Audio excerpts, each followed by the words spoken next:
Nós nos sujeitamos por obrigação a algumas questões, mas também por amor.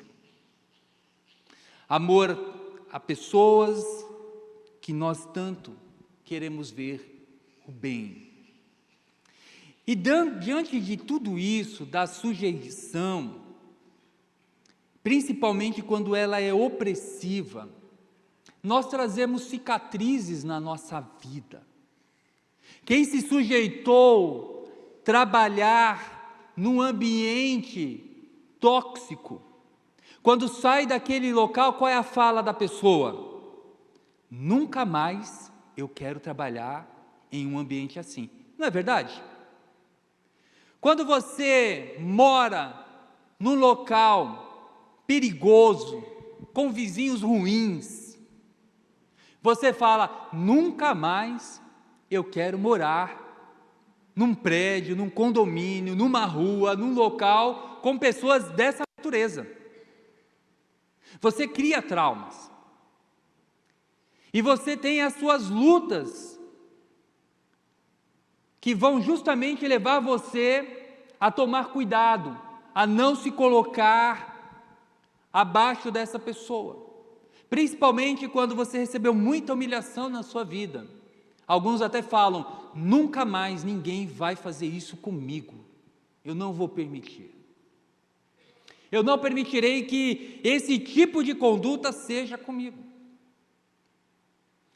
Aí nós olhamos para esse texto onde Deus ele vai dizer, sujeitai-vos ou sujeitem-se uns aos outros por temor a Cristo.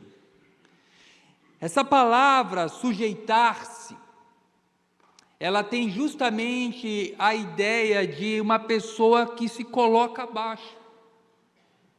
Submeter-se a alguém como submeter-se ao Senhor. É de uma forma voluntária, desejar obedecer, estar sob obediência, é ser obediente. Alguns entendem que é forçar, por outro lado negativo, é forçar alguém, submeter alguém ou alguma coisa a sujeitar-se ao poder ou à autoridade de outro. Mas também o submeter-se aqui, principalmente, é entendido como alguém que voluntariamente se submete à autoridade de outro. O apelo que nós encontramos nas Escrituras é justamente esse, que nós venhamos, por amor a Cristo, nos submeter um ao outro por temor a Cristo.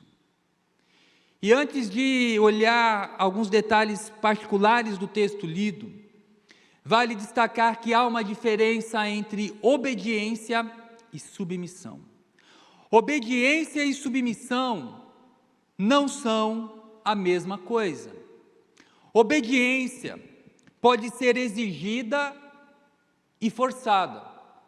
Você vai me obedecer. Por quê? Porque eu estou mandando. Você vai me obedecer. Por quê? Porque eu estou pagando. Você vai me obedecer. Por quê? Se você não me obedecer, eu tiro a tua liberdade. Você vai me obedecer porque eu estou aqui no comando de todas as coisas. A obediência, ela pode seguir por esse caminho, exigida e forçada. A obediência, ela pode ser oferecida de maneira relutante, de má vontade. A parábola dos 2 filhos perdidos e um pai amoroso, mais conhecida como o filho pródigo. O filho mais velho, ele obedeceu o pai, mas ele tinha má vontade em obedecer o pai. Já a submissão é oferecida livre e espontaneamente. É uma atitude que a pessoa se impõe a si mesma por humildade e abnegação. É uma expressão de amor que não procura seus interesses, antes procura servir ao próximo. Enquanto a obediência, muitas vezes ela pode ser algo forçado, a submissão eu faço de boa vontade. Bom, alguns vão dizer o seguinte: tenho que ser submisso apenas a Deus. Eu só me submeto a Deus e a mais ninguém. E essa pessoa usa esse bordão com muita relutância, ou melhor, com muita insistência. Eu só me submeto a Deus. Porém, Deus, em sua palavra, Ele vai colocar ordens para que nós venhamos a nos submeter e obedecer. Exemplo, em Tiago 4:7, Deus vai dizer: submetam-se a Deus, resistam ao diabo e ele fugirá de vocês. Aqui alguém pode dizer: está certo, submetam-se a Deus, então estou correto. Em outros textos, nós encontraremos Deus falando às mulheres: mulheres, sujeitem-se a seus maridos. Quem está dando ordem é Deus. Em Efésios capítulo 5, versículo 22 a 24. Em outros textos, nós encontramos Deus falando para o seu povo a se submeter às autoridades. Em Romanos 13, por exemplo, todos devem sujeitar-se às autoridades governamentais. Deus, Ele nos dá essa orientação. Aos servos, em 1 Pedro, escravos, sujeitem-se a seus senhores. Aos líderes espirituais, em 1 Coríntios, capítulo 16, versículo 15 e 16, vocês sabem que os da casa de Estéfanas foram o primeiro fruto da Acaia, e que ele tem se dedicado ao serviço dos santos. Recomendo-lhes, irmãos, que se submetam a pessoas como eles. Em 1 Pedro 5:5, nós encontramos também, da mesma forma, jovens, sujeitem-se aos presbíteros. Algumas traduções trazem os mais velhos, mas o correto é aos presbíteros. O que podemos destacar é que a submissão, em momento algum, é vista por Deus como algo ruim. É algo necessário para que a igreja desenvolva-se numa sociedade agressiva e competitiva. Quando nós nos colocamos em submissão a Deus, nós conseguimos nos submeter ao nosso irmão. O problema da igreja, dos irmãos, nosso, é que não nos submetemos a Deus.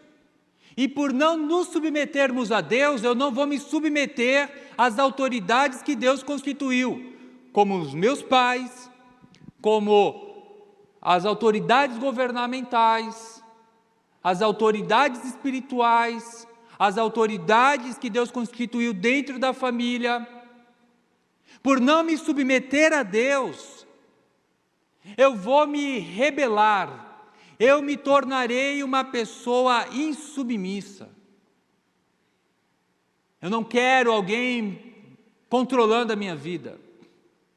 E na igreja de Éfeso, na cidade de Éfeso, aonde existia ali muitos atrativos para a perversão, nós encontramos Deus falando aos nossos irmãos de uma maneira clara, quem eles eram no passado e quem eles são agora.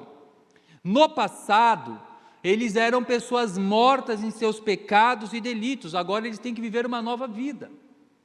A cidade de Éfeso era uma cidade rica, era uma cidade próspera.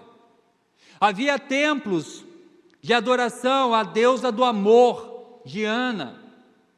Tanto que o livro de Atos, os ourives ali, o sindicato dos ourives, quando viram que os seus negócios estavam indo em decadência, eles se reuniram em praça, fizeram um tumulto e começaram a gritar por horas: grande é a Diana dos Efésios.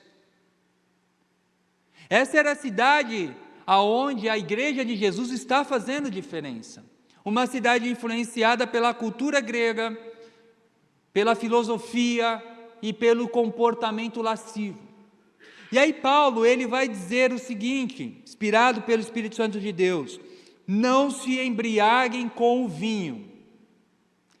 Na abertura das Olimpíadas, alguns temas que se tornaram de grande destaque, entre muitos, principalmente cristãos, foi a reprodução da ceia e também a presença do cavaleiro branco.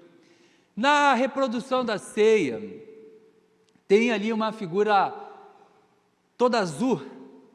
Alguns brincam, né? Eles falaram que era o Smurf, mas não é o Smurf, não. A ideia era o deus Dionísio, Baco para os romanos. Dionísio, ele é conhecido como o deus do vinho, o deus da festa, o deus da libação. E olha que interessante a posição que ele ficou na mesa, deitado na mesa, para representar que ele era a alegria e ele que estaria dando tom para aquele momento. Não é também de nenhuma assombração observar movimentos como esse, seja em abertura de Olimpíadas, porque quando estudamos as Olimpíadas, elas trazem consigo toda uma adoração aos deuses do panteão. Mas o que eu quero trazer à sua consciência é que quando esse texto ele traz consigo não se embriaguem com vinho, por certo, Paulo ele está fazendo alusão a ideia do deus Dionísio. Não se embriaguem com o vinho do Dionísio, que seduz, que atrai, que leva a uma festividade, a um senso de orgia que esse mundo tem. Em outras palavras, não nos embriaguemos com esse vinho desse mundo sem Deus. Não nos embriaguemos com o que essa sociedade sem Deus está oferecendo. E a sociedade sem Deus oferece o quê? Disputa. Você tem que ser o primeiro. Não baixe a sua cabeça. Uma pessoa embriagada com o vinho desse mundo, que lá em Apocalipse, João vai dizer da grande prostituta que tem embriagado com o seu vinho as nações. Esse vinho, meus irmãos, não pode ser mais ingerido por nós. A submissão, sujeitar-se uns aos outros, segue todo um parâmetro.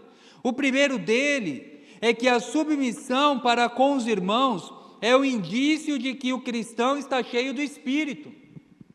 Eu não vou conseguir me submeter a você, a menos que eu esteja cheio do Espírito Santo de Deus. Porque sem o Espírito Santo de Deus, eu vou ter uma visão desequilibrada da minha pessoa. Logo, uma visão desequilibrada de você. Logo, a nossa relação vai ser uma relação truncada. Eu posso me achar mais importante do que você, ou eu posso me achar hiper inferior a você.